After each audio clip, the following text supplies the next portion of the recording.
Adik yang terkasih, sebelum saya masuk ke materi yang berkaitan dengan intoleran, radikalisme, dan terorisme, jadi sedikit saya menggambarkan kepada adik-adik sekalian bahwa kami dari Densus Satgaspil NTT, Densus 88 Anti Teror Polri, sengaja dan dengan sadar mengajak Dinas PPKB Kabupaten Manggarai Barat dan tentunya juga SMKN 3 untuk bersama-sama melakukan kegiatan pencegahan intoleran, radikalisme, dan terorisme. Dan kenapa kita mulai dari pengenalan tentang persoalan-persoalan yang ada di remaja melalui Bapak Kepala Dinas PPKB, yaitu ada beberapa program tadi yang kita sudah sama-sama dengar bersama, ada program genre. Jadi karena kami dari Densus 88 meyakini bahwa salah satu yang menjadi akar persoalan munculnya masalah intoleran, radikalisme, dan terorisme adalah persoalan-persoalan yang terjadi pada remaja, terutama yang usia sekolah SMA. Nah, contoh misalnya seperti tadi itu ada pergaulan bebas, ada narkoba, ada hal-hal lain lagi yang sifatnya buruk. Tadi yang dikemas dengan sederhana oleh Pak apa itu, jatuh cinta boleh, tapi saya tambahkan, tapi jangan jatuh dalam pencobaan, apalagi mau coba-coba. Nah, ini jadi parah. Kalau jadi masalah, nah ini yang soal akhirnya jadilah siswa yang frustrasi, lain sebagainya. Lama-lama pelariannya, kalau ada orang yang mendoktrin untuk cuci kepalanya, maka jadilah dia minimal dia menjadi intoleran, atau lebih buruk lagi kalau dia menjadi pelaku terorisme. Adik-adik sekalian, biar tidak kalah dari Pak Kepala Dinas, saya juga ikut berdiri ya. Nah, ini sedikit ada video adik-adik yang menggambarkan bagaimana Suriah dulu itu dan beberapa kota di Arab sana itu adalah kota-kota yang tidak kalah maju dengan kota-kota di Eropa. Tapi tatkala persoalan intoleran, radikalisme dibiarkan bertumbuh yang akhirnya bermanifestasi menjadi gerakan terorisme, maka yang adik-adik saksikan bagaimana kota-kota ini menjadi kota yang hancur berantakan, peradabannya mulai mundur, dan sampai sekarang perang ini juga atau situasi yang ada di Arab sana hampir tidak kunjung berakhir. Sekarang sudah mulai ada lagi di Palestina dan Israel, dan Lebanon, ada Yaman lagi yang ya sudah berkonflik dengan blok barat sana ya, Inggris dan sekutunya.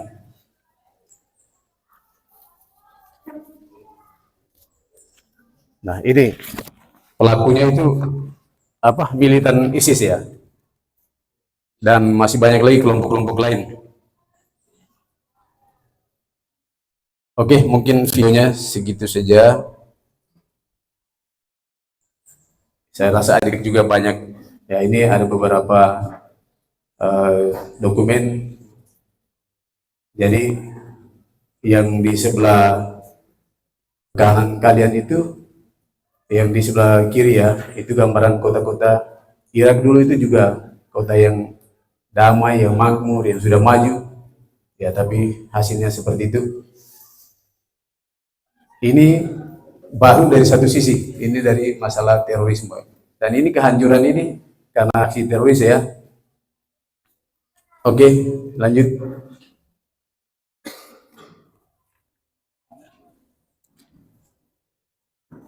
Nah, ini beberapa aksi terorisme yang ditimbulkan oleh radikalisme dan terorisme di Indonesia.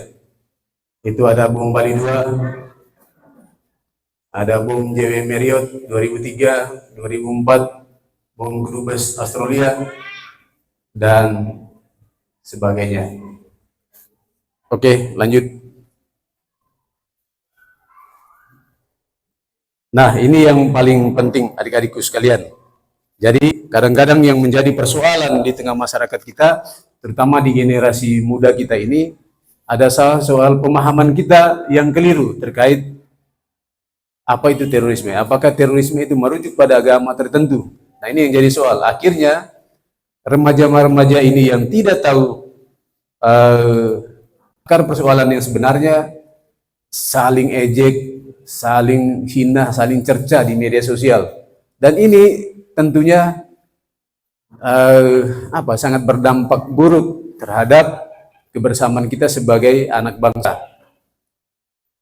Jadi akhirnya timbul, ya sudahlah, contoh kecilnya misalnya begini, kalau kamu orang Labuan Bajo sering bilang kamu orang Lembor itu begini, begitu, begini, gitu. Lama-lama saya juga pukul juga itu kan, begitu kan. Nah itu, mungkin itu gambaran kecilnya.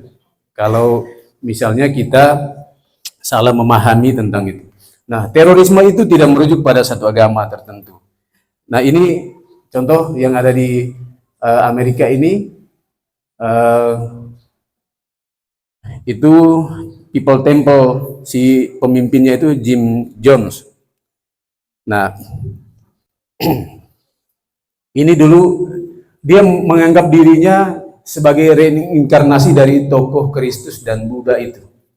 Ya, dia dulu menginisiasi untuk pembunuhan massal. Dan ini orang Kristen, gitu ya. Kemudian penghancuran Masjid Babri di Ayodhya, India. Nah, ini pelakunya orang Hindu. Lalu ada pengeboman di Irish Republican Army. Nah, ini pelakunya orang Katolik. Lalu ada Soko Asara, ini kelompok terorisme yang ada di Jepang. Itu dia beragama Shinto.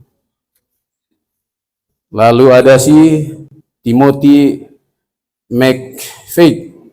Dia juga ini orang Kristen. Jadi adik-adikku sekalian, ini adalah gambaran bahwa terorisme itu tidak merujuk pada agama tertentu. Nah, kalau misalnya kalian juga pernah dengar bom Alam Sutra yang terjadi di Indonesia, itu juga pelakunya orang Katolik yang menggunakan bom kimia pertama kali ya di sini ya. Gitu. Syukur tidak ada korban yang terjadi karena bomnya itu tidak meledak dengan sempurna. Jadi dia merakitnya itu di jalur AC yang ada di dalam gedung mall itu. Ya, mungkin pernah kalian nonton di TV dulu ya, ada beritanya, tapi dia tidak. Nah, biasanya kalau misalnya begini, kalian pergi ke mall misalnya, pergi ke Saskomart, kalau tiba-tiba kalian merasa seperti tercekik, kalian harus segera keluar dari situ. Karena dia tidak hitung waktu sampai 1 menit itu, kalau kalian bertahan dalam ruangan. Jadi ciri orang menggunakan bom kimia seperti itu, jadi kamu perasaan tercekik yang kering sekali, maka cara untuk selamat kamu harus keluar ke daerah yang luas, yang udaranya cukup. Oke, lanjut. Nah, ini juga yang saya rasa ini masih segar diingatan adik-adik. Kalau sempat kalian nonton di TV, itu si Brenton Tarrant ini di Selandia Baru tahun 2019 yang dia tembak orang yang lagi sholat di dalam masjid ya. Oke, lanjut. Jadi Jadi kalau ini ibaratkan pohon ini seperti ini ya, intoleransi itu adalah akarnya. Jadi terpapar dari sisi pikiran dan pemahaman. Jadi kalau misalnya adik-adik ada yang mendoktrin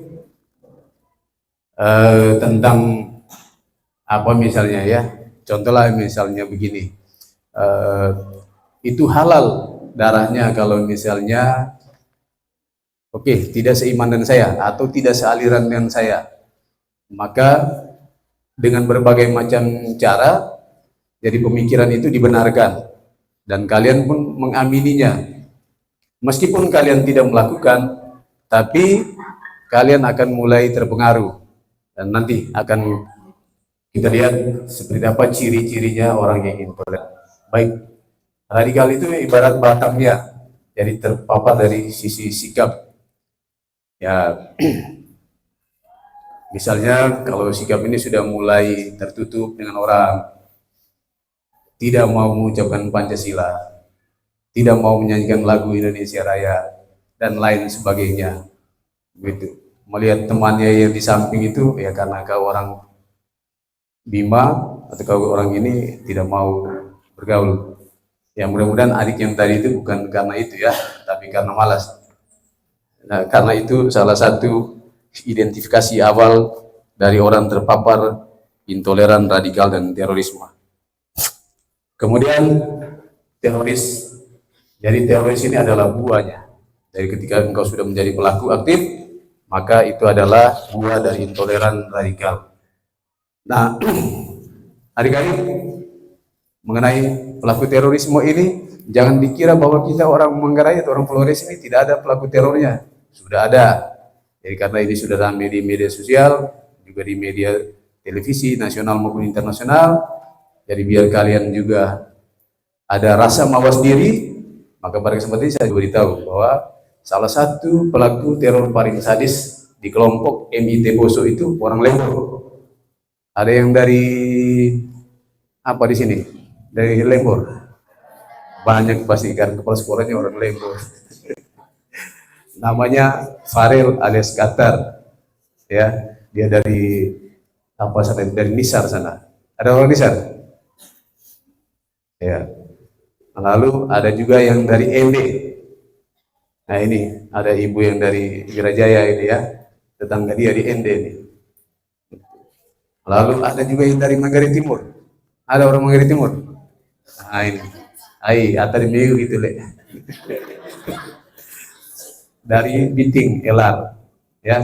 Tapi sekarang dia sudah selama ini bersama-sama dengan kami terus untuk melakukan kegiatan sosialisasi seperti ini. Jadi dia membagikan pengalaman dia, kenapa dia menjadi teroris dan apakah teroris itu baik.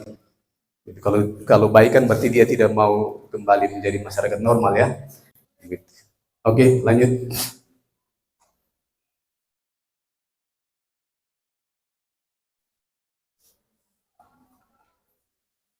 Oke, saya kira soal pengertian nanti kalian bisa googling sendiri ya. Jadi penyebab dari intoleran ini kurangnya pemahaman dalam melihat perbedaan antar sesama manusia, rendahnya pengetahuan keberagamaan. Jadi mereka yang agamanya setengah-setengah ini yang orang Manggarai bilang sulit buta pada kondisi tertentu dia. Mengedepankan norma agama tanpa melibatkan norma sosial. Jadi tidak baik juga kalau kita terlalu ini ya. Misalnya agama itu ada untuk kebutuhan kehidupan sosial kita. Agama itu mengajarkan bagaimana kita mencintai, tidak hanya mencintai Tuhan, tapi juga mencintai sesama dan juga alam semesta. Jadi kalau hanya orang terpaku pada agama dan tidak bermanifestasi dalam kehidupan sosialnya, maka harus dipertanyakan dia punya cara beragama itu. Ya, banyaknya penyebaran isu-isu kebencian di media. Biasanya ini jari-jari kalian itu. Nah, itu yang mendorong orang itu tadi karena terlalu sering dibullying, sering disudutkan misalnya karena kita tidak paham, akhirnya ya sudahlah memang dasar kau agama ini, dasar kau agama ini. Lama-lama dia orang baik juga, mending saya bunuh saja mereka ini ya. Karena itu tadi. Nah, jari-jari kalian itu ya tolong diajar itu, jangan sembarang-sembarang. Kemudian karakternya ini tidak menghargai pendapat dan keyakinan orang lain. Ada yang begitu di sini. Souvenir kita megang itu. Pokoknya itu yang kita data kita kali. Gitu. Tidak ada ya. Membatasi interaksi dengan individu lain. Itu menutup diri dari kehidupan sosial. Makanya kalau kamu lihat misalnya banyak sekali kesaksian terhadap pelaku terorisme itu di TV itu, ini orang baik dia ini kayak gitu ya. Ini dia begini begitu. Nah, karena itu tadi yang kamu lihat saja saat dia muncul ke rumah ibadah gitu. Tapi seperti apa dia dalam kehidupan sosial, orang tidak lihat gitu. Tahu-tahu dia menjadi pelaku bom. Oke, lanjut.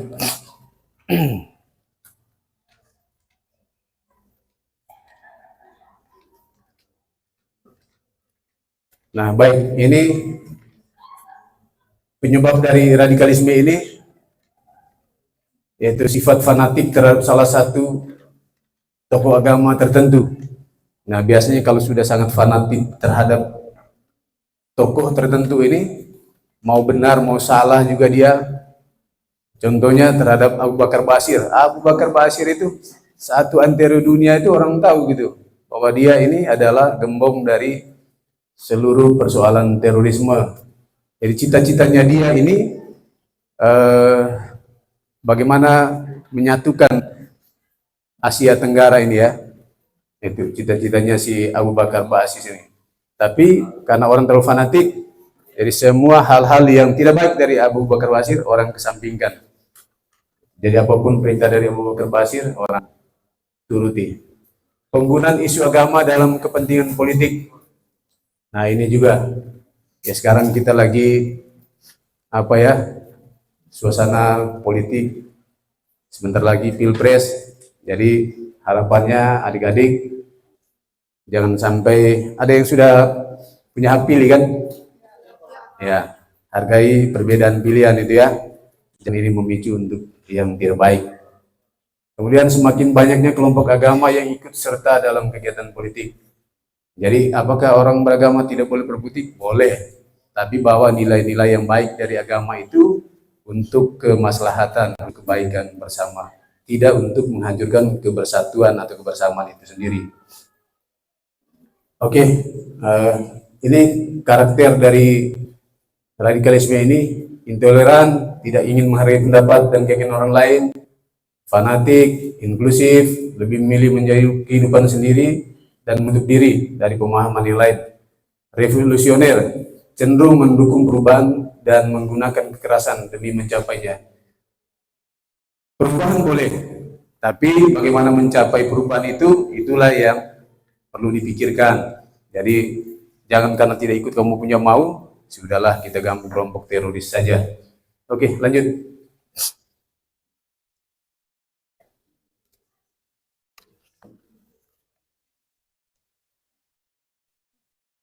Nah, ini terorisme.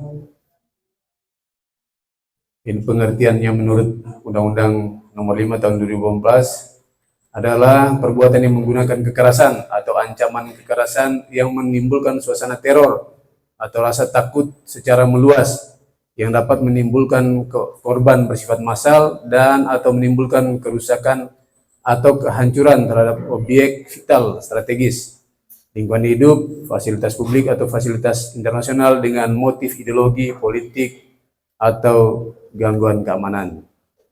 Nah, ini penyebabnya membenarkan keyakinan dan menolak keyakinan yang lain, memiliki pandangan bahwa kepentingan agama di atas kepentingan bernegara, jadi keyakinan harus ikut serta dalam menegakkan tujuan dan hukum agama. Ya, katakan misalnya kamu yang Katolik, saya tidak mau hukum negara Indonesia, saya mau hukum kanon. Nah, ini kacau ini. Itu kanonmu itu ya mengatur internal agamamu lah. Kalau kita sudah punya konsensus bahwa kita hidup dalam negara Kesatuan Republik Indonesia dengan ideologi Pancasila, ya 4 pilar kehidupan ya, kehidupan bernegara dan berbangsa itu. Oke, lanjut.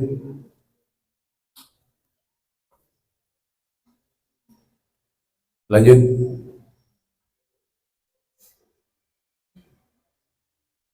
Lanjut.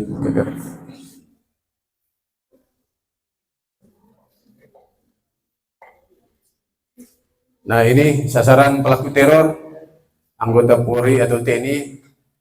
Ini anggota Polri dan TNI itu karena dianggap orang yang paling menghalangi cita-cita dari kelompok teror ini. Kemudian Mako Polri, tempat ibadah, aset dan fasilitas asing, kedutaan asing, objek vital, pejabat, kegiatan kenegaraan, pemilihan umum, upacara nasional, kegiatan pendidikan nasional, kantor pemerintah, istana presiden, tempat kerumunan massa. Lanjut.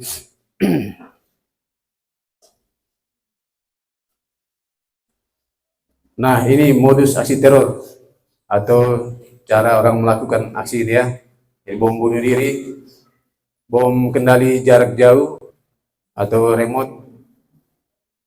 Ini bom molotov, penembakan, penusukan, tabrak mobil, tabrak motor, meracuni makanan. Hati-hati kalau yang punya musuh ya, apalagi kalau musuhnya itu ojol. Kalian pesan makan salah di dia ya, atau Grab.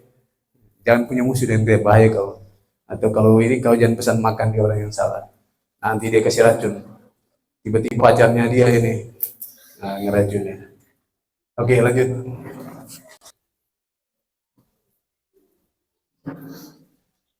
Nah, ini menempatkan perempuan dan anak sebagai pelaku aksi teror.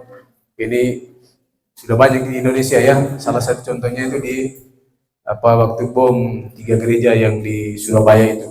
Jadi itu melibatkan anak-anak yang umur 12 tahun. Nah, ini tentu sesuatu yang memprihatinkan. Kemudian menargetkan rekrutmen milenial yang sedang dalam pencarian jati diri dan identitas. Ya, kalian-kalian inilah yang menjadi sasaran dari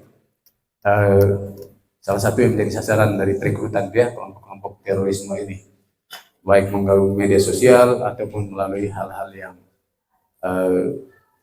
konvensional ya. Oke, lanjut.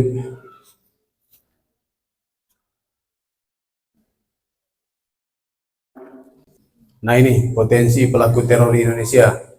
Foreign terrorist fighter dideportasi ke Indonesia sebelum bergabung ke Suriah. Jadi mereka dulu ini, jadi waktu pertama kali ISIS itu diproklamirkan, maka berbondong-bondong dari Indonesia ini. Ada yang satu keluarga berangkat semua, sampai sekarang masih meninggalkan persoalan. Ada yang mereka berangkat ke sana itu mereka sudah bangkar semua, mereka punya paspor, mereka punya visa. Jadi mereka itu tidak ada negara lagi. Jadi begitu ISIS itu tidak diterima oleh semua negara yang negara beradab lah ya, oleh semua negara beradab yang ada di dunia ini, mereka ini menjadi masalah tersendiri. Orang di Suriah sana juga tidak mau mengakui mereka sebagai orang Indonesia.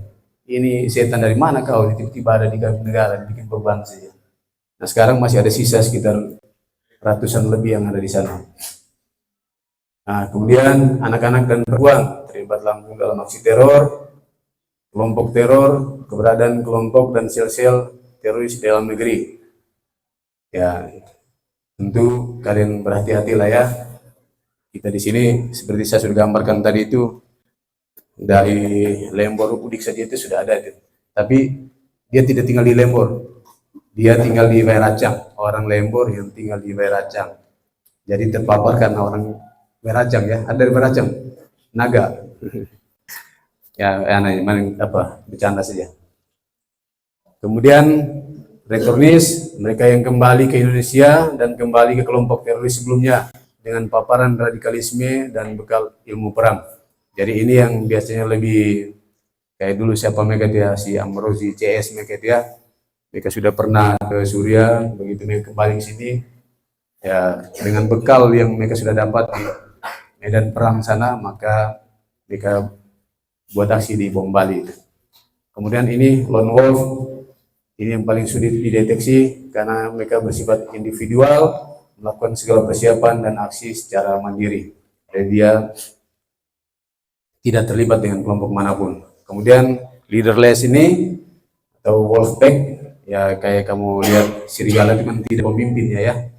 Itu mereka seperti itulah gambarannya. kelompok teroris kecil tanpa struktur yang jelas. Oke, lanjut.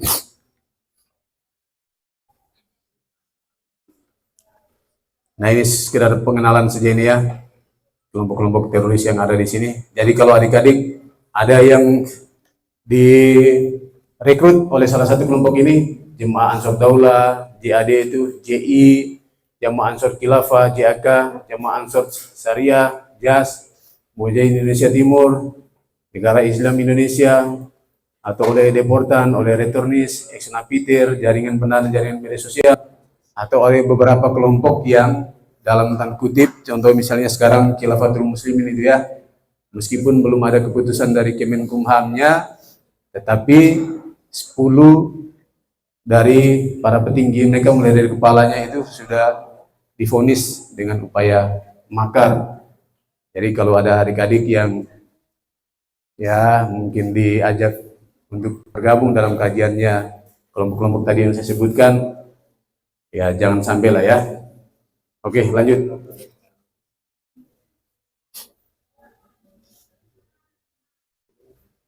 Nah ini penyebaran radikalisme melalui kajian-kajian hubungan kekerabatan. Nah kita yang dari Lembor ini setidaknya sampai saat ini ada 7 orang perempuan dari Lembor yang kawin dengan pelaku teroris paling aktif di Bima. Nah, ini perkawinan, buku dan tulisan. Jadi kalian minat baca itu baik, tapi kalau misalnya kalian tidak dibimbing juga ini yang jadi soal.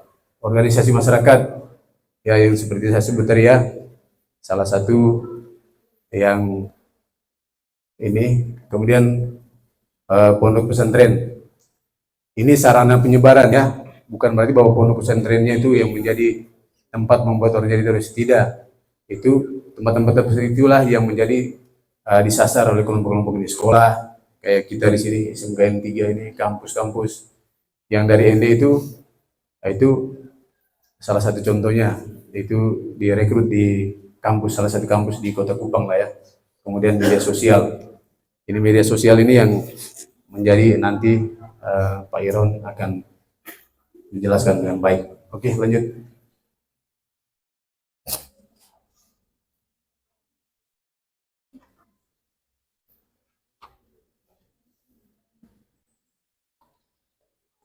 Oke, ini media sosial memiliki kerawanan yang lebih besar dibanding media konvensional konservatif karena sifatnya yang terbuka dan nyaris tanpa saring. Jadi kadang-kadang orang tua ataupun guru-guru susah untuk mengontrol ya, kalian berselancar seperti apa di media sosial itu. Nah, ketemu dengan kajian-kajian online itu, akhirnya jadilah tiba-tiba anak-anak ini orang tuanya sendiri sudah dikatain kafir gitu. Nah, ini masalah. Kemudian masyarakat harus waspada dan berhati-hati dalam mengunduh dan menyebarkan berita yang tidak bisa dipastikan tingkat kebenarannya. Jadi kadang-kadang adik-adik itu banyak sekali fakta bahwa remaja-remaja atau orang tua, anak-anak itu dia kan ada yang suka main Facebook ya. Itu kadang-kadang orang kirim link grup, dia klik, tahu-tahu dia tergabung secara otomatis dalam grup itu, dan itu grup radikal. Jadi ada beberapa kasus kita di sini kita datangi dan ternyata memang dia sama sekali tidak tahu gitu. Dia masuk dalam kelompok-kelompok seperti itu. Oke, lanjut.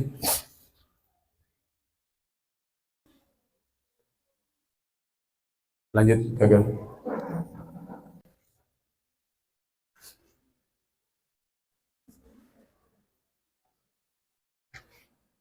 Nah, ini faktor-faktor penyebab intoleransi dan radikalisme. Perasaan terancam terhadap agama lain. Jadi perasaan terancam terhadap etnik lain, ketidakpercayaan terhadap agama lain, ketidakpercayaan terhadap etnik lain, religiositas, fanatisme agama, sekularitas. Oke, lanjut. Ya, selamat datang Ibu Kepala Sekolah.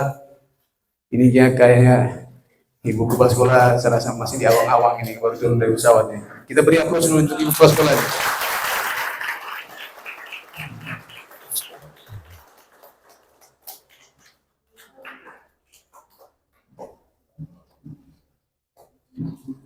Ibu yang marah ya, kami lanjut. Oke, ini dampak intoleransi. Depresi relatif, perasaan teringkari, tersisihkan atau tertinggal dari orang lain atau dari kalangan tertentu dalam masyarakat. Hal ini terjadi karena seseorang tidak dapat menyesuaikan diri dengan perubahan. Kemudian dislokasi, perasaan tidak mempunyai bagian dalam tantangan sosial yang sedang berkembang. Dislokasi dapat dilihat pada krisis yang dialami kaum marginal atau orang pinggiran di kota besar akibat urbanisasi. Kemudian disorientasi, kondisi ini dapat diibaratkan seseorang yang tidak mempunyai pegangan hidup, akibatnya ia sulit mengenal diri sendiri. Ada yang begitu sini, tidak kenal siapa kau sendiri. Masih tahu nama ke tidak?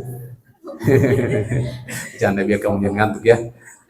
Negativisme, itulah salah satu baiknya kalau duduk di depan, sering ditunjuk ya. Menaruh curigaan terhadap seseorang atau negara. Oke, lanjut.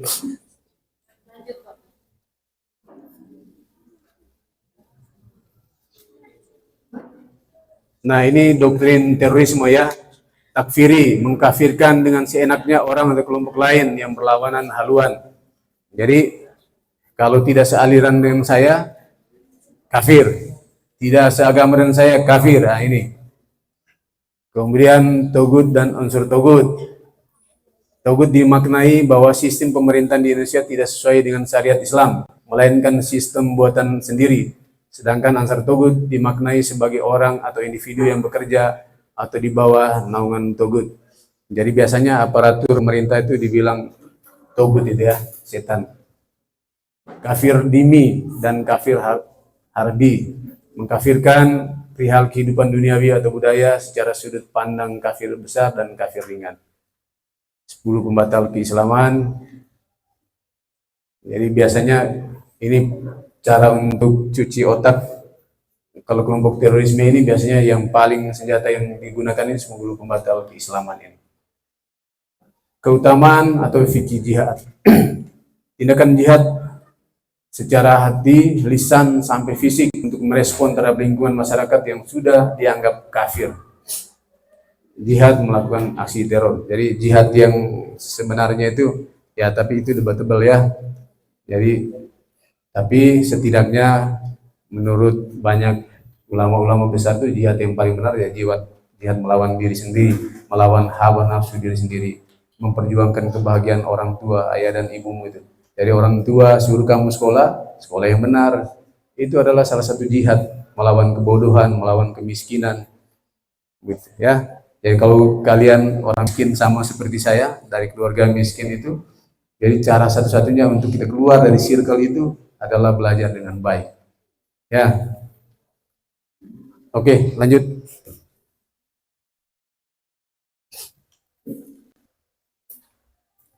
Nah, ini masih lanjut dari tadi, itu hijrah, berangkat medan jihad, seperti yang berangkat ke Suriah dan lain-lain, itu bom bunuh diri melawan orang yang dianggap kafir, itu haramnya hukum riba. Jadi jangan nanti pulang dari sini kalian ada yang suka kasih bunga-bunga uang itu. Hati-hati ya, jangan sampai ketahuan kelompok teror kau nanti dibunuh sama dia. Halal darahmu dia. Haramnya itikobat dimaknai sebagai bentuk pengkafiran terhadap pemilu. Ya, nanti mudah-mudahan adik-adik yang sudah punya hak pilih ini jangan sampai golput ya. Apalagi tidak memilih karena itu tadi, menganggap negara ini kafir atau togut. Ini nanti kalian berurusan dengan kami nanti. Keutamaan mati syahid bertujuan mencapai kematian yang syahid atau mati yang dimuliakan. Tegaknya atau keutamaan syariat Islam dan khilafah, mendirikan negara khilafah. Oke, lanjut.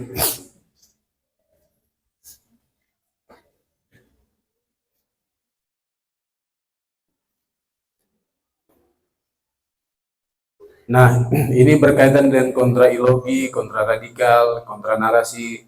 Ya, kami berharap sekali peran serta dari adik-adik ini setidaknya tadi itu dari hal-hal yang sederhana, menebarkan kedamaian, sukacita, kesejukan di platform media sosial yang kalian punya. Oke, lanjut.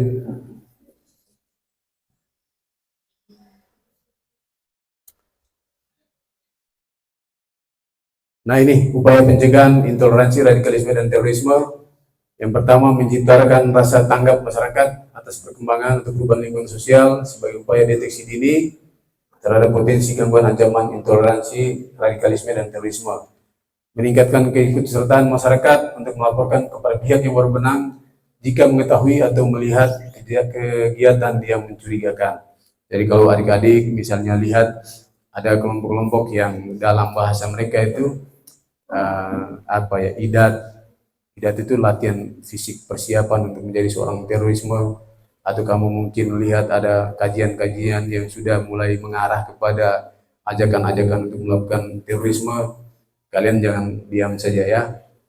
Informasikan setidaknya ke RT atau Babinsa yang ada di situ.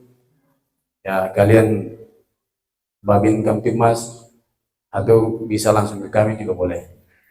Atau kalau kalian takut, ada bapak dan ibu guru, ada kepala sekolah, beritahu ke mereka.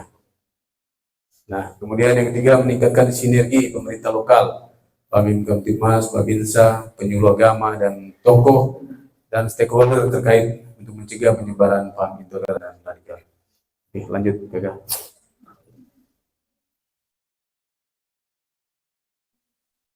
Oke, lanjut. Kita masuk yang di penyebaran terorisme di sekolah-sekolah ini. Nah, ini.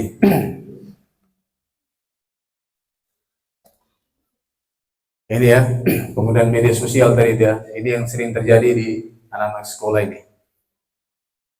Oke, lanjut. Lanjut, Kakak. Lanjut. Di halaman berapa?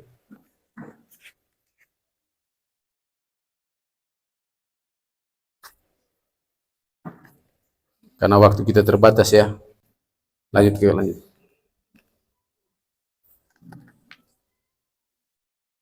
Nah ini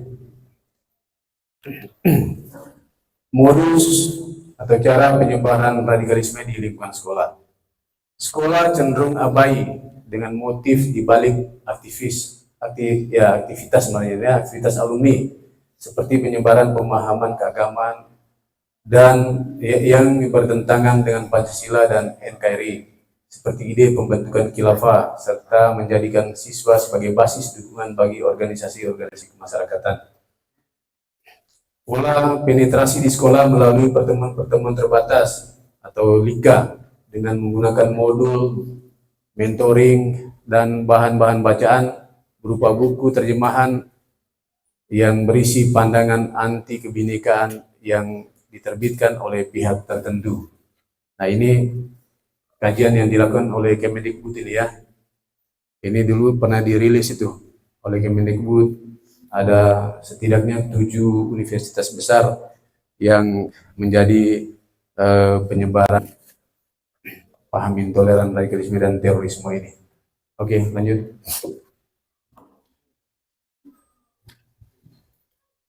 Nah, indikator atau sikap tindakan radikalisme di lingkungan sekolah. Dari aspek ideologi,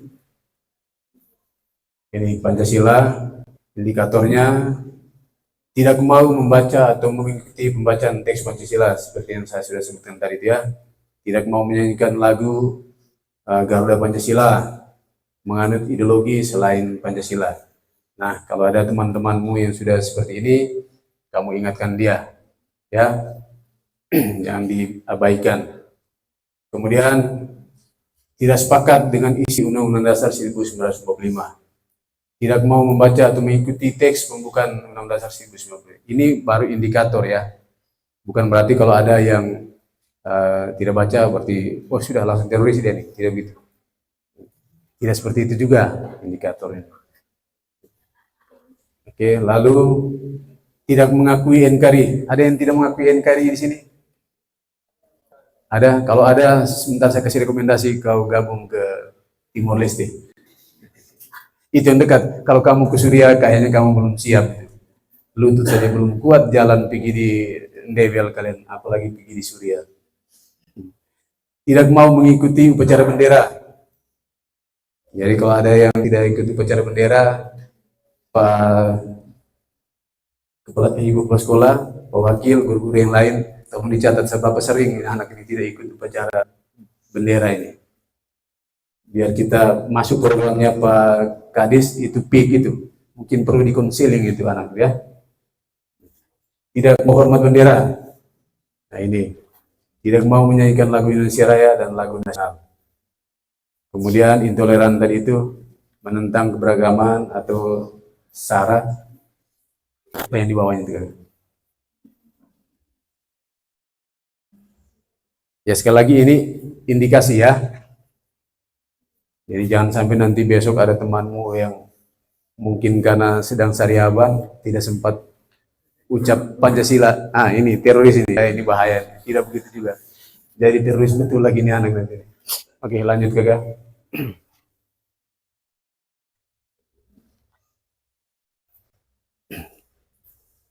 Oke, ini cara supaya ini bukan satu-satunya cara ya, supaya persoalan intoleran radikalisme ini tidak masuk di sekolah, setidaknya di SMKN 3 ini. Jadi biar kalian di sini jadi pelaku pariwisata. Jadi wisata ini kan harus didukung oleh situasi Kamtibmas yang aman, tentram dan damai. Jadi kamu tidak bisa menari di waterfront kalau ada dari antara kalian jadi pelaku terorisme, ya, terutama yang dari mana, Lembur ini. Tidak ya, kami orang Lembur baik-baik semua. Kalau tidak ada orang Lembur, tidak makan beras kalian semua ini kan.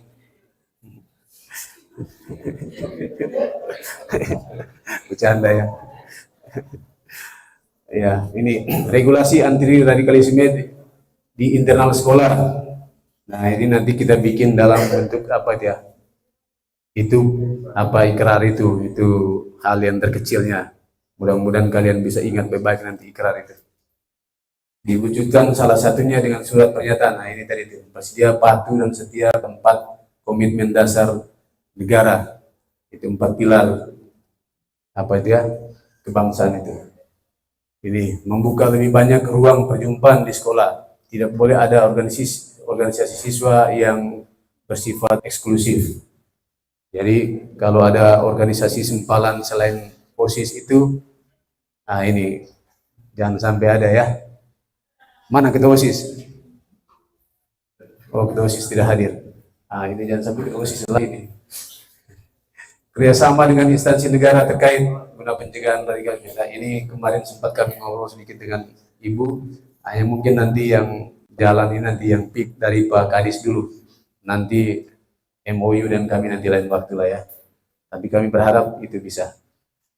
Pemerintah dan masyarakat harus memastikan bahwa semua materi dan pola ajar di lembaga-lembaga pendidikan yang ada bernapaskan Pancasila dan NKRI. Tidak boleh ada pendidikan yang berlawanan dengan kewarganegaraan dan nilai-nilai kemanusiaan.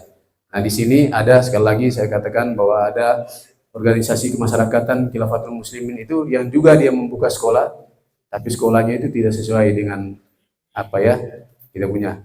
Ada yang banyak kemarin di Benahi itu anak-anak itu mereka sekolahnya cuma 2 tahun, 2 tahun, 2 tahun, 2 tahun, jadi 2 tahun SD-nya 4 tahun, SMP 2 tahun, SMA 2 tahun, kuliah 2 tahun, dan ijazah tidak penting. Siswanya tidak ada satupun yang terima ijazah. Jadi dengan alasan ngapain kalian pikir soal ijazah itu? Nanti kamu kalau kita sudah merdeka ini kamu kerja semua. Nah, ada beberapa anak-anak Kilmus itu yang kami urus itu ya. Jadi kalau ada adik-adik yang ditawarkan sekolah gratis dari Kilmus dan organisasi yang lain, jangan ya. Sekolah yang baik-baik. Kamu berdoa saya supaya kamu jangan sekolah 4 tahun di sini. Saya rasa lama kamu sekolah 4 tahun kan.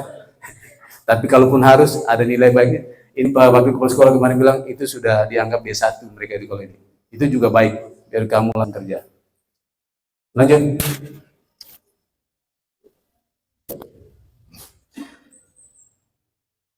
Ini menyelenggarakan kegiatan melalui ekstrakurikuler. Nah ini itu tadi salah satu kita bikin MOU misalnya apalah yang bisa kami bantu atau mungkin dari Polres yang misalnya maju dari dinas PPKB kemudian menanamkan ideologi dan menumbuhkan rasa kebangsaan dengan rutin, menyelenggarakan upacara bendera, menyanyikan lagu kebangsaan di awal dan di akhir jam pelajaran dan hari-hari besar nasional. Jadi, pengenalan nasionalisme ketika MOS. Saya rasa ini sudah berjalan ya, Ibu Kepsek ya. Kasih tahu saya kalau Ibu kepala sekolah tidak kasih MOS dan lagu Indonesia Raya. Ini teman sekolah saya di Santa Cruz ini.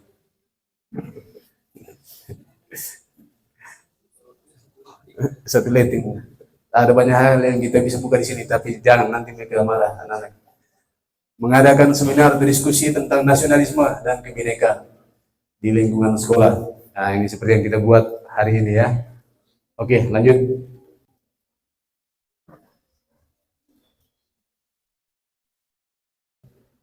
Ya, ini pendekatan struktural.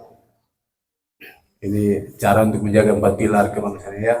Jadi kita tidak terpisah-pisah, misalnya SMK 3. Jadi penting kita berkolaborasi, kita bersama-sama itu ya, untuk mewujudkan generasi yang mencintai 4 pilar kebangsaan ini. Pendekatan hukum. Nah, diberikan pemahaman hukum kepada adik-adik ini. Nanti mungkin dari dari Polres ada binmasnya mereka.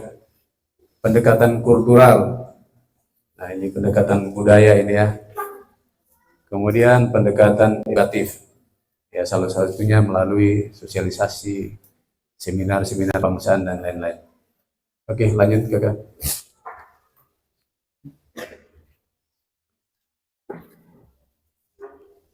Nah, ini tokoh pendidikan kita nih ya, Bapak Ki Hajar Dewantara. Jadi dia mengatakan seperti ini, pendidikan dan pengajaran di dalam Republik Indonesia harus berdasarkan kebudayaan dan kemasyarakatan bangsa Indonesia. Jadi menuju ke arah kebahagiaan batin serta keselamatan hidup lahir. Dan lahir batin ini sebenarnya dia. Jadi kalau kata Soekarno itu, kalau kamu jadi Islam, jangan jadi orang Arab. Kalau kamu jadi orang Hindu, jangan jadi orang India. Begitu juga ya. Juga kalau kamu jadi Katolik, tidak harus kamu jadi orang Roma sana itu ya. Gitu. Sebenarnya Katolik itu bukan berasal dari Roma juga ya. Nah, mungkin itu lanjut, Kakak. Nah, itu tadi adik-adik. Mohon maaf kalau misalnya sedikit panjang, tapi sekali lagi kami berharap bahwa apa yang kalian dapat meskipun ini